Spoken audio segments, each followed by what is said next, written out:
اعوذ باللہ من الشیطان الرجیم، بسم اللہ الرحمن الرحیم، اللہم صلی علی محمد وعلی آل محمد وبارک وسلم علیہ۔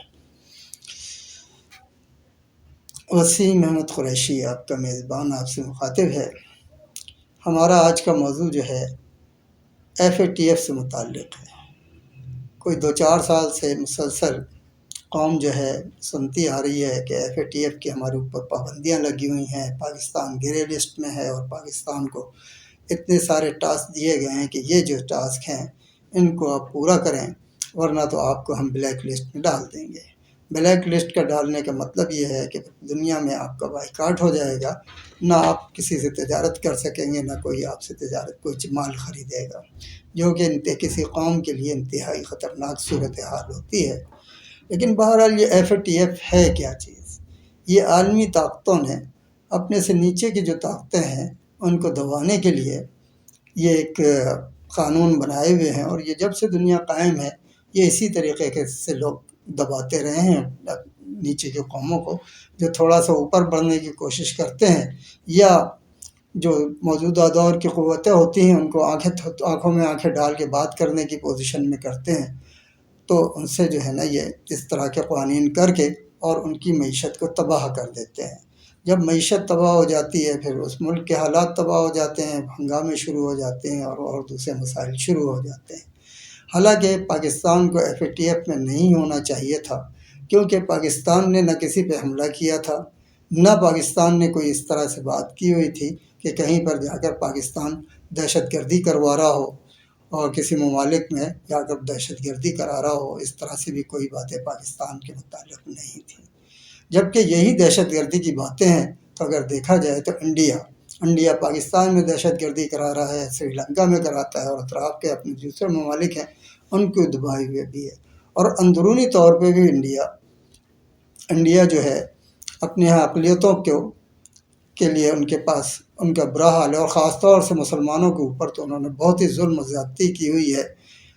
اس کے علاوہ اگر اسرائیل کو دیکھا جائے تو اسرائیل نے بھی فلسطینیوں کے حقوق غصب کیے ہوئے ہیں، اور آئے دن ان کے پاس وہ جو ہے نا لوگوں کو شہید کرتے ہیں،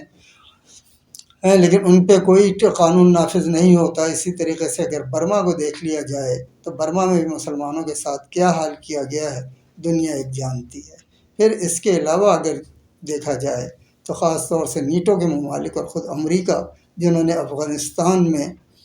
جو ظلم و زیادتی کا بازار جو کیا تھا اور جو اتنے عرصے تک وہ قتل و غارت گری کرتے رہے،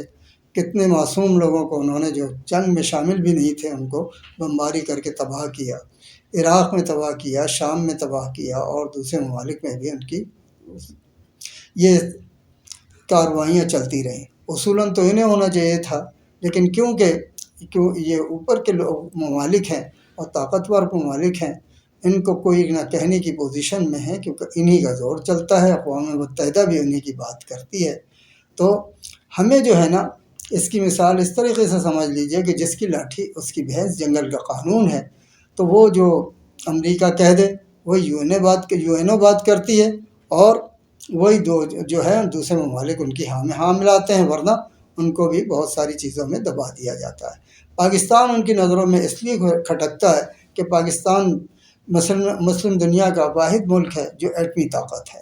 اور وہ نہیں چاہتے تھے کہ یہ کسی طریقے سے پاکستان ایٹمی طاقت بنے، اور بہت مرتبہ انہوں نے کوشش بھی کی کہ کسی طریقے سے یہ پاکستان خود سرنڈر کر دے یا اس کو حملہ کر کے تباہ کر دے، لیکن اللہ تعالیٰ کے فضل و کرم سے یہ دونوں باتیں ان کی نہیں ہو پائیں۔ تو اب وہ اس طریقے سے لگے ہوئے ہیں کہ پاکستان کو جو ہے نا معاشی طور پہ تباہ کر دیا جائے FATF کے ذریعے۔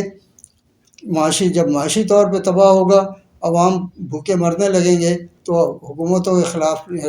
کے خلاف نکلیں گے، ہنگامے ہوں گے، اور ایک انتشار ملک میں پھیلے گا۔ جب انتشار ملک میں پھیلے گا تو پھر انہیں اپنے اور یہ اس طرح کے مطالبات منظور کرانے میں آسانی ہوگی کہ ہم اتنے پیسے دیتے ہیں، آپ کو فلاں کرتے ہیں، تو آپ کی معیشت کو ٹھیک کر دیتے ہیں، آپ یہ ایٹمی ہمارے پاس سرنڈر کر دیں۔